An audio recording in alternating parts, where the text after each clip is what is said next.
contentious university funding model that has a lot of students raising questions about the banding, but also causing a lot of discomfort among parents. I am a great believer in listening to the people. People don't just complain without a reason. We came up with this financing model. It was brought by Minister Gachagua before Cabinet Committee. It went to Cabinet. We looked at it and we agreed it's a good model. But Kenyans think differently. And at the end of it all, Sam, we must listen to the people. Because all these things we do are for the benefit of the people.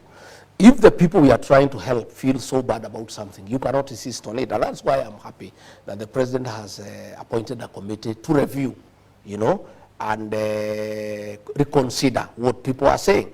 Again, we need to listen to the students, we need to listen to the parents, we need to listen to the vice chancellors, we need to listen to the lecturers. It's about the people.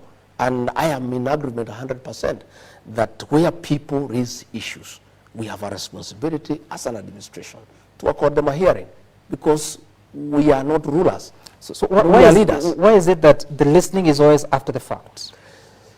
Well, you do things that are well-intentioned. Sometimes you come up with a program and you mean well and you think you have done the right thing. And when it goes to the beneficiaries, they think differently. It does not mean that you had bad intentions. What it means is that nobody knows everything. The people of Kenya have every right to correct the government. If they think the government has not come up with a good model, we have a responsibility as an administration to listen to the people.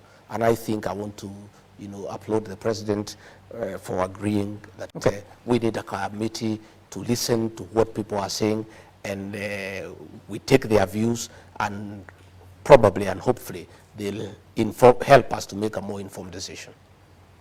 Do you find anything wrong with that? Because if you look at the committees that have been formed, in total more than 100 people, yet the cabinet has 22 cabinet secretaries, to include yourself and the president and the Attorney General and the secretary to the cabinet, that's 26 people.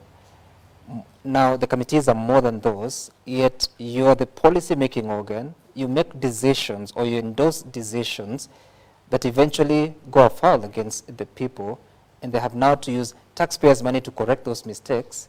What's going on? Well, mistakes have happened.